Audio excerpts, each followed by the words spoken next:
The first time the gate slammed, it sounded like a rifle shot rolling across the hills, and for a second I thought something had blown up down by the creek. But no, the sound was iron on iron, my new gate meeting the post with a clean, final clang, and on the other side of those bars half the neighborhood was honking, yelling, rattling the fence like they were extras in a zombie flick while I sat on my porch with a glass of sweet tea and the only key in my pocket. And if you're wondering how an entire HOA wound up locked inside its own subdivision while the rancher they'd been poking for months kicked his boots up and watched the sunrise, well, pull up a chair. I didn't buy Lawson Ridge for drama. I bought it for the kind of quiet that thins your thoughts and lets you hear yourself again. 25 hilly acres just outside Cedar Hollow. A ranch my granddad Amos cleared when roads were still more suggestion than fact. A place where the wind carries sage and dust and coyotes sing at a distance that makes the hair on your arms lift. And for years it was me, a handful of mules and goats, a red barn that needed paint, and a long gravel drive that ended. Where the world slowed down. You could hear the stars breathe at night. I swear you could. Then the flatbeds came. The survey stakes, the mirrored sunglasses, the clipboards, and overnight the field across the county road sprouted cul-de-sacs and vinyl fences. They called it Brook Hollow Meadows like the name could apologize for the trees they bulldozed. Streets named after oaks that were now patio furniture. Marketing flyers with smiling families and words like rustic luxury and community values. And I thought, good for them. Folks need somewhere to live, and as long as they keep their noise and their bylaws on their side of the line, we'll get along just fine. That lasted about 3 weeks. The first note was tucked into my mailbox with the kind of neat, sharp handwriting that tells you the writer irons their dish towels. Your boundary fence does not meet Brook Hollow aesthetic standards, it said. And I actually laughed out loud, because my place isn't within a mile of their jurisdiction. My deed predates their developer's first pair of loafers, so I crumpled it and went back to stacking hay. But the notes kept coming, taped to my barn door, clipped to the gate with bright orange tags like I'd poached a deer, livestock visible from community sight lines, dust migration impacting neighbors, unauthorized structures visible from public road. Each one unsigned, but humming with the same perfume of control. Next came the visits, starting with Marjorie Pike, vice president of the HOA, a name that sounds like pearls and perfumed wrath, and she rolled up my drive in a blinding white SUV with a clipboard and sunglasses set halfway down her nose so she could look over them like a judge. "I'm here about some concerns," she said, and that word concerns came out like a diagnosis. She rattled off a list about my barn being an eyesore and my cattle being off-brand for the neighborhood, and I listened because my daddy raised me polite. But when she got to, "We'll need you to submit an application for that dirt driveway," I cut in and told her she could save her paper. My land wasn't part of Brook Hollow Meadows. Never had been, never would be.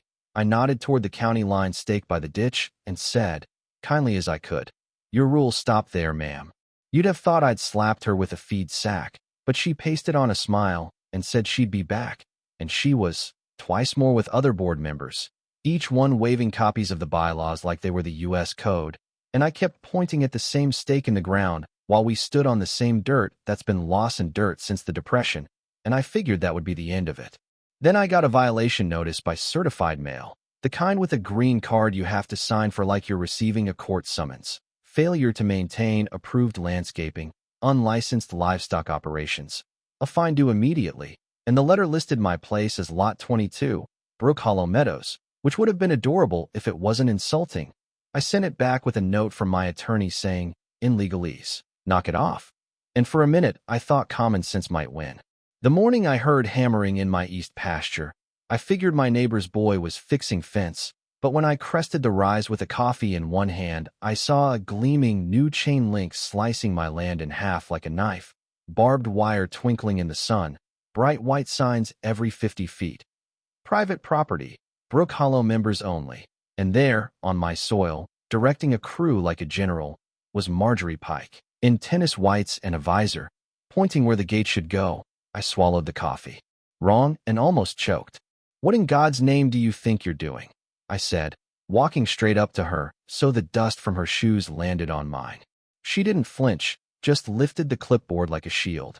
"This area has been annexed into Brook Hollow Meadows as a community greenway," she said in that tone people use when they're explaining a rule to a dog. Per Section 12B of our expansion plan, the board voted unanimously to incorporate adjacent unregulated parcels for the betterment of neighborhood aesthetics. The whole time she said it, you could hear capital letters dropping like bricks, section, expansion, board, unregulated. And I swear she thought those words could change ownership. You can't annex what you don't own, I told her, voice low. And you can't vote away private property because you don't like what it looks like. But she gave me the small shrug of someone who thinks consequences are for other people. If you have concerns, she said, file a grievance. And then she told the crew to finish the gate across my driveway. For safety, she added with a smile. You may use the service entrance off Old Quarry Road, which is a nice way of saying, take the long way around and be grateful we left you that. That night, I paced the kitchen, maps spread across the table, the old Lawson deed under my palm like a heartbeat, mad enough to chew nails, and somewhere between anger and midnight, I started smiling.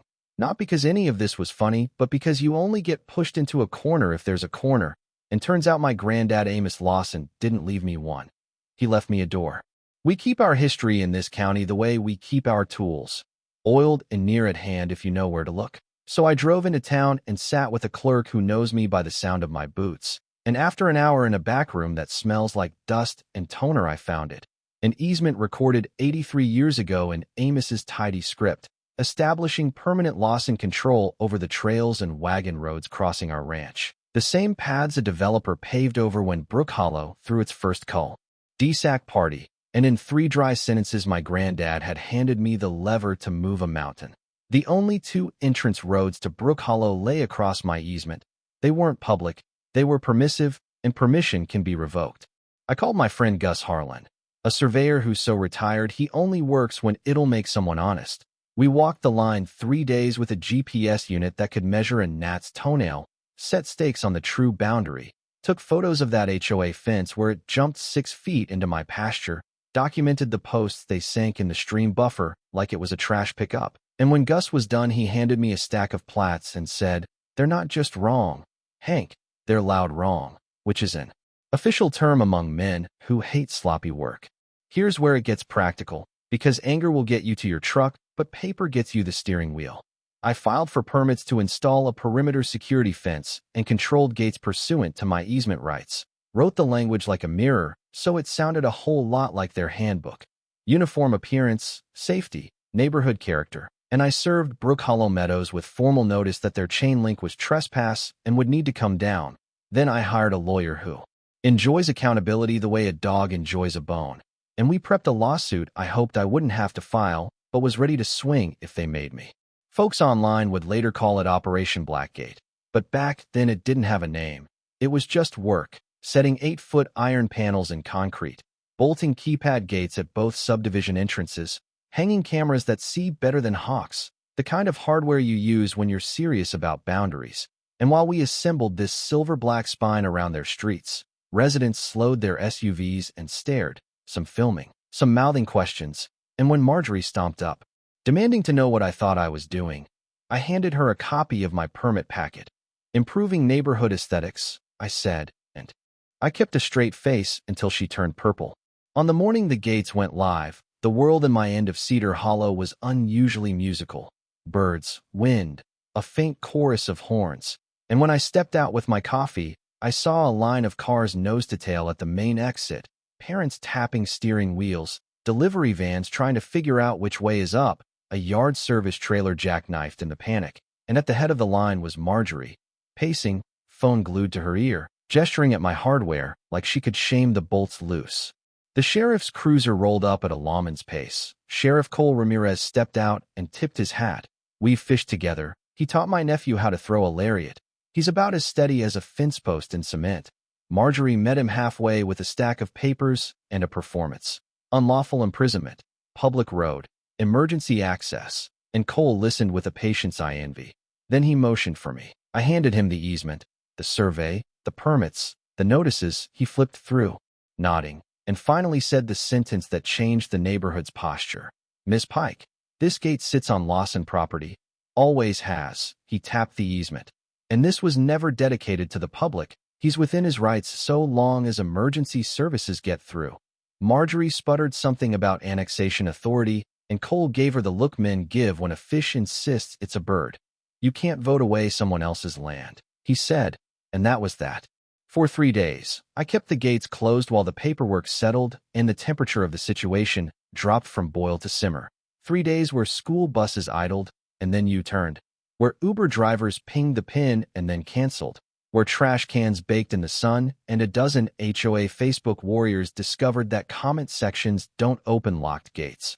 Folks dragged ladders to the fence and thought better of it. A guy in a sport coat tried to squeeze through the bars and got his belt stuck. The news set up camp outside the main entrance and did live segments like it was a festival of consequences, and in every clip the camera caught the same detail. A polished brass sign on my gate. Private easement. Access by permission only. Here's the part where you expect me to say I felt guilty, and I did feel something. But guilt wasn't it. What I felt was a soft, steady anger cooling into purpose, because it finally landed for the folks behind those fences that community, without consent, is just a kinder word for control, and sometimes you have to let a bad idea hit the wall so everyone sees the cracks. On the morning of day 4 I posted terms, bold letters, no wiggle. Remove every inch of chain link you planted on my soil. Compensate Lawson Ridge for trespass and restoration. Dissolve your board, and post a written apology at both entrances for 90 days, after which we can discuss long-term access in the form of a reasonable maintenance fee for the easement roads you've enjoyed as if they were public, legal, simple, clean. They threatened every threat they had left. Injunction, emergency order, media smear. But attorneys love facts and hate liability. And once their counsel understood that the HOA's illegal fence had voided their insurance and put the board's personal assets on the hook, the bluster deflated like a kiddie pool in August. By dusk, Marjorie was on my porch with 2 board members who looked like they'd slept in a bucket. She held a folder like it might bite. "We're prepared to accept your terms," she said, and I let silence sit a beat so she'd hear it. This land breathing without her permission. Then I nodded. "Fence down by the weekend. Apology up by sunrise," I said. "And Ms. Pike," she paused in the dust, "next time you think about taking something that isn't yours, remember how heavy a gate sounds when it closes." The next week was a parade of reckonings. News choppers hovering for shots of men unbolting chain link under the watchful stare of cameras. A tearful statement from Denise Porter, the HOA treasurer, who resigned on local TV and handed a reporter a thumb drive full of meeting minutes that never happened and a memo about leveraging nuisance fines to encourage acquisition of Lawson Ridge. Real estate agents cruising quietly with forced smiles and clipboards, listing homes with phrases like "priced to move" and "as is." Values tumbling because the story of a neighborhood trapped by its own arrogance travels faster than a Sunday rumor. Inside their gates, the town halls got loud. Folks who'd enjoyed the benefit of other people's rules suddenly allergic to being told what to do. And if you think that's ironic, so did I. I watched from my porch while they argued about whether a board elected at a potluck could declare war on a ranch older than the county stop signs. Some moved out, some dug in. Most kept their heads down and mow lines straight. But no one rattled my fence anymore when they walked their dogs. Marjorie held on longer than I expected, tried to rebrand, tried to explain that ambiguous county maps confused everyone, that she was serving neighborhood character. But the character had turned on her, and when a handful of residents sent letters threatening to sue her personally for breach of duty, she sold her house at a loss that would make you wince and left before dawn, visor low, no goodbye, just taillights shrinking down a road that my granddad kept open with ink and foresight. When it was over, I didn't tear everything down. I took the HOA's chain link off my pasture and reseeded the scar. I scraped their concrete out of the creek and replanted willow, but I left my perimeter fence, the iron, the cameras, the main gates, with a new sign hammered by a blacksmith friend of mine, letters deep and bright. "Respect the land or learn why you should." And under it a smaller plaque, "Lawson Ridge, since 1937. Not a boast, more like a boundary spelled out for the folks who need. Lines underlined.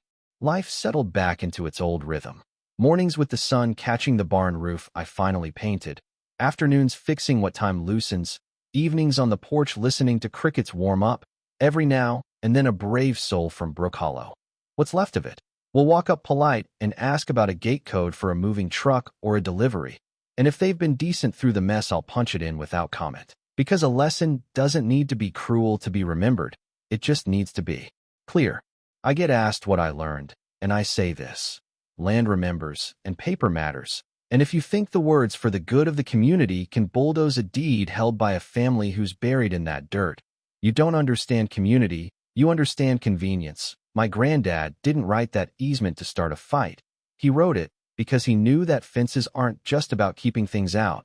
They're about keeping promises in. The promise that a road across your place is yours to open and yours to close, that consent is not a courtesy but a cornerstone, and that the respect you give to a neighbor's boundary is the respect you can expect for your own. The last day of summer, a moving truck rattled down Brook Hollow Lane, mattresses tied with twine, a lampshade wobbling in the back window. The driver pulled up to the gate and stared at the keypad like it might answer his questions. I walked down, punched in the code, swung the bars open, and he tipped his hat like a man crossing a border. When the truck cleared the posts, the wind came up, and the gate swung home with that same iron note. Not angry, not triumphant, just final in a way that settles your chest. I stood there with the key heavy on my belt and thought about Amos and that back room at the county office, and the day Marjorie called a creek a drainage ditch, like renaming a thing changes what it does. And I went back to the porch and my glass of tea. I know not everyone agrees with how I handled it. Some folks say I should have negotiated softer. Some say I should have burned the fence down with a cutting torch the first day. The truth is I moved as slow as my patience and as fast as their arrogance. I tried to let adults act like adults until they proved they needed a chaperone. And then I let the law do what the law does when you hand it the right map and a firm finger pointing at the line. So let me ask you, since you've listened this far and probably pictured your own street while I talked, where should an HOA's power end and a deed holder's begin? If a neighborhood decides your barn doesn't match their postcard, do they get a vote on your history? If a board tells you it's all for the good of property values, do you pay the toll with your rights? Or do you check the map, read the fine print, and hold your line? Drop your take in the comments. Tell me if I went too far or not. Far enough? And if you've got your own story about fences, bylaws, or someone who mistook a clipboard for a crown, I want to hear it, because out here under a big sky we learn from each other. And sometimes the best way to keep the peace is to talk about the fight. If this made you think, share it with a friend who needs a little courage to stand up when a rule gets used like a weapon. And hit that subscribe so we can keep telling the kinds of stories that end with the right gate closing and the right ones opening. Thanks for riding along. Y'all, I'll see you on the next one. And until then, respect the land or learn why you should.